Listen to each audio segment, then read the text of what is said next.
Hey everyone, it's Ben Hardy here, and in today's video, I am going to go over all the things that are associated with a car purchase to in turn explain how you can determine how much car you can afford at any given time. And I'm going to do one for a cash-based purchase, and then I'm going to do one for a finance-based purchase, just to kind of help you guys out with both routes. So in the first part, I guess I'm going to go over all of the expenses that you need to consider before buying a car, which will then lead me into determining how much car you can afford. But let's get into the first part, which is obviously determining all the costs that are going to be associated with a car. This is very important when you are determining whether or not a car is going to fit within your budget.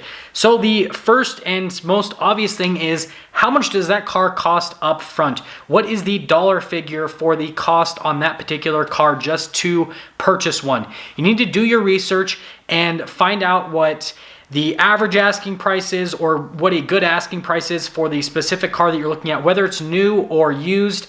And you basically need to just research the market, so then you know exactly how much money you are going to end up spending on this vehicle, just as the straight up purchase price. And usually you'll get a range. Just on any car, you'll have on the low end, you'll have the really high, if it's used at least, you'll have the really high mileage examples or the salvage title examples. And then it'll kind of go up to the midline, where that's where most of the cars will be, where they'll be average miles, they'll be average condition. And then you have the cars on the high side, which will be in really good condition, really low miles, and probably something special about them specification-wise to where they're able to go for a price premium. So research the market on the car that you're going to buy, find out the price range, so then you can go, okay, this car that I'm going to buy goes anywhere from $20,000 to $40,000 depending on mileage, year, specification, all that. So then that first gives you an idea of where you're going to have to be at budget-wise on the car. Now the next thing you need to do is find out how much taxes are going to be on this car, because this is going to be very important when you're determining whether or not you can afford this vehicle, believe it or not. So find out what the tax rate is for your particular state. If you don't live in the US, right, wherever you live, find out what the tax rate is for where you live. And once you've determined what the tax rate is, what you need to do is go on the low end of things and on the high end of things to determine what your range is going to be on the taxes, just like on the cars. So if the cars that you found are between the $20,000 to $40,000 range, and let's say your tax rate is 10%, then you know I'm going to have to spend anywhere from $2,000 to $4,000 in taxes. So if you buy a really nice, expensive version of that car that's $40,000, okay, well now you know you're going to have to spend $44,000 at a minimum on the car. And this is going to be very important when you are determining budget for your vehicle. Now, the next thing you need to do is take into account all the other fees that are associated with it. So like here in Utah, we have obviously tax, then we have title, licensing, registration, all that kind of stuff. So take all of that into account, figure out how much those fees are going to be as well. Or just a safe bet is just assume you're gonna have to spend at least several hundred or more dollars just to get the car registered, emissions done on it, all that kind of stuff. So what I typically do is, depending on the tax rate in the area, so here for Utah, since our tax rate is 7.25%, I just tack on about 10% onto any car that I'm looking at purchasing. And that's about how much money I will be from fees and taxes, basically.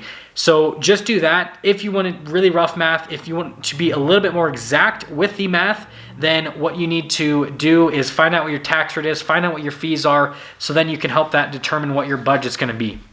Now, the next thing that not a lot of people think about when they are purchasing a car is researching the issues with that vehicle. If you're planning on keeping this car for an extended period of time to where it's going to get to the point where it will have issues. And this is another thing that you need to take into account when you are budgeting for this vehicle, because if you don't have money set aside to make repairs on the car, then you're kind of screwed to an extent, especially if it breaks down to where you can't use it. So research into the car and find out common issues on the car. Find out how much it costs to repair those common issues, how likely they are to happen, what you can do to prevent them if you can. Do all the research you can on this. And I'm not saying, okay, go and buy a car and it says that there's going to be $10,000 worth of things that are going to break, put $10,000 aside. I'm not saying that. What I'm saying is understand that could happen, and just make sure that you're in a financial position where you could somehow take care of that. Maybe you have $10,000 that you're investing in the stock market that if you needed to pull out for an emergency, then you can, or you have an emergency fund, just something to make sure that you don't end up being just completely screwed over in a car and just have a car completely broken down that you can't use. And I think out of all of my recommendations in this section of the video, that's probably the most important, especially if you're buying an older used car, is know how much it's going to cost to just maintain that car in general. Common issues with the car, and then that also extends into regular maintenance. How much are oil changes on the car? How much are brakes? How much are tires? And what you need to do is find out how often you have to replace these things, and then look at how many miles you drive per year. If you buy a car that has to have new tires every 10,000 miles, and those tires cost $400 for all 4 tires, which would be really cheap, by the way, but let's just say it does, then you know that, okay, I drive 10,000 miles every single year. I need to make sure I've got $400 set aside so I can get new tires for this car. And take that into account when you are budgeting for the car. So again, just to reiterate everything: purchase price of the car, taxes and fees of the car, and then common issues, and then servicing on the car. You need to add all of that up and basically put that into what would be your true total purchase price on a vehicle from like a year-to-year basis. So let's say that you are going to be taking out a loan on a car. You need to calculate this just every single year, how much it's going to cost, and we'll get into that in a later section, but let's get into the cash buying part first. Now, in this section where I talk about paying cash for the vehicle, this is going to be a pretty short section because most people tend to finance cars here in the US, so I want to focus on what most people do.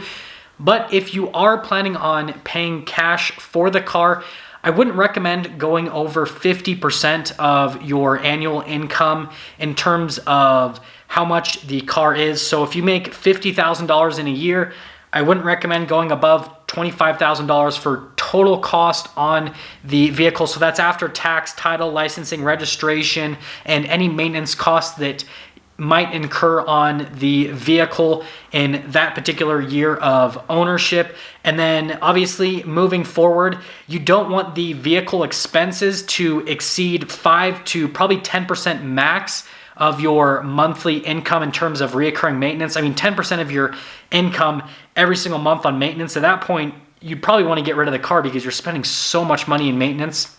But I would definitely try to keep your auto expenses at about 5% of your monthly income, just the regular stuff that comes up, the maintenance, anything that breaks down on the car, and then also fuel costs, which fuel costs will kind of vary depending on what you do for a living. If you have to drive around a lot for a living, obviously you have to spend more money on gas, but I would definitely take that into account when you are budgeting for the vehicle, if you're paying cash for it. Now let's get into the fun part, which is financing. And like I said, this is what most people do, so I'm going to focus on this section a little bit more. Now, if you are planning on financing a car, you still need to do all those same things that I recommended, but obviously you're going to break this down on a monthly basis instead of on an overall basis like a cash buyer would do.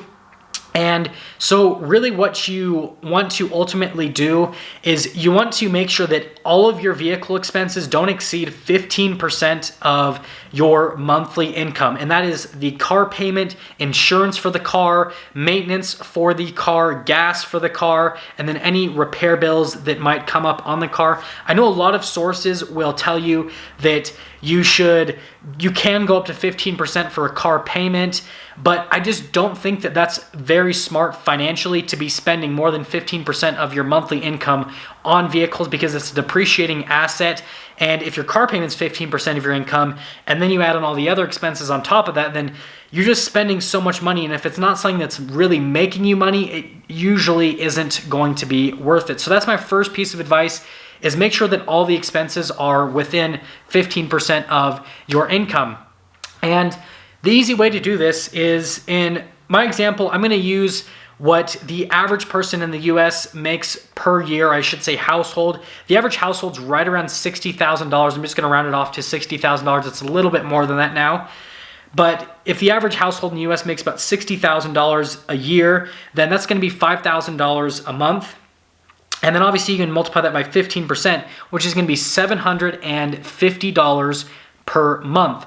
So if I was a person making $5,000 a month, I would have a balance, or I should say I have an allowance of $750 a month that I would be able to spend on a vehicle. So then I go, okay, the cars that I'm looking at, I have to find something that fits within that range, but then I also have to make sure the maintenance costs fit within that range as well. And what I'd recommend is do some calculations on how much money you spend for everything in a month. And I'll use myself as an example in terms of how much money I actually spend on my Raptor per month, to just give you guys an idea of how much a vehicle can actually cost. But what I essentially do is I take how much my insurance cost is, which is $130 a month. Then I add how much my gas cost is per month. And I typically have to fill up 3 times in a month, sometimes a little bit less, sometimes a little bit more, depending on what I'm doing. But I average about 3 times a month, and it's anywhere from $80 to $90. We'll just say it's $80 per fill up. So if we're $80 per fill up, then we're $240 plus the insurance. So before any car payment, I'm already $370 in terms of expenses on that car. Now on the maintenance side of thing, my maintenance is already fully covered on the Raptor, so I do not take this into account. But let's just say that it's a new vehicle and my maintenance wasn't covered for some reason, and oil changes, you're gonna have to get at least, depending on the miles that you drive, at least 2 a year typically is the most, or I shouldn't say the most, the least that you want to do. You want to do them every 6 months if you drive very low miles. I drive pretty high miles now, so I'm going to have to do at least 3 in a year. And depending on where you get the oil change from, if you get it from a dealership, it's usually more expensive. If you get it from a just regular shop, it's less expensive, but usually probably about $90 for 3 oil changes, we'll say. If you obviously get it done in a shop and not done by yourself. Right now we're $460 in terms of what my expenses would be. And then we've got my truck payment, which is $840. So that brings my total monthly expense to $1,300. So if you remember, by my rule of thumb, I would then obviously divide this by 15%, which would give me $8,600. So in this example, I would have to make at least $8,600, which, spoiler alert, I make a lot more than that. That's not the point though, but that's how I would backtrack and determine how much money you'd have to make to afford a particular vehicle if you're trying to figure out that. But obviously you need to do it the opposite way with how much money you currently make. And if you're kind of like a person who dreams and you want to dream of getting a vehicle, do it that way so then you can determine what vehicle you can afford in the future. Now, I hope that has helped all of you guys out in terms of determining what your budget should be on a car. And I think this is something that's not talked about enough, and it shows in the numbers, because right now in the US, the average new car purchase price is about $38,000, almost $39,000. The average car payment is almost $600 a month. And if the average household is making only about $5,000 a month, and I'm not saying that $5,000 a month isn't a lot of money, but what I'm saying is if the average household's making $5,000 a month, but their car payment's $600 a month, and then all their expenses on top of that are obviously going to exceed that 15% threshold, most people in the US are what I would consider technically car poor, right? Where they're just spending way too much money on cars. And I think it happens just because of a lack of education. And if people were a little bit more educated on this stuff, then they would be smarter about their car purchases. And that's kind of my hope with, I guess, this. But I hope that my choices kind of reflect that for you guys, because obviously, since I make sure that vehicles don't exceed a certain threshold of my income, I can very comfortably afford the car payment on them. I have no stress about the car payment, no stress about insurance or gas, and I can enjoy the car for what it's meant for. I couldn't tell you how many people I see buy the exact same truck that I have, right? A Ford Raptor, and they don't take it off-road because they're stressed out about running the truck or the truck breaking, because they probably can barely afford the truck in the first place. Whereas if they had bought a vehicle that they can very comfortably afford, they can enjoy that vehicle to its fullest, which is what you should do when you're spending as much money as you're spending. And so then you wouldn't have to just stress out about all these things. And yeah, that's pretty much it. If you're stopping in for the first time, please subscribe, comment down below what you think, and then I will see all of you in that next video.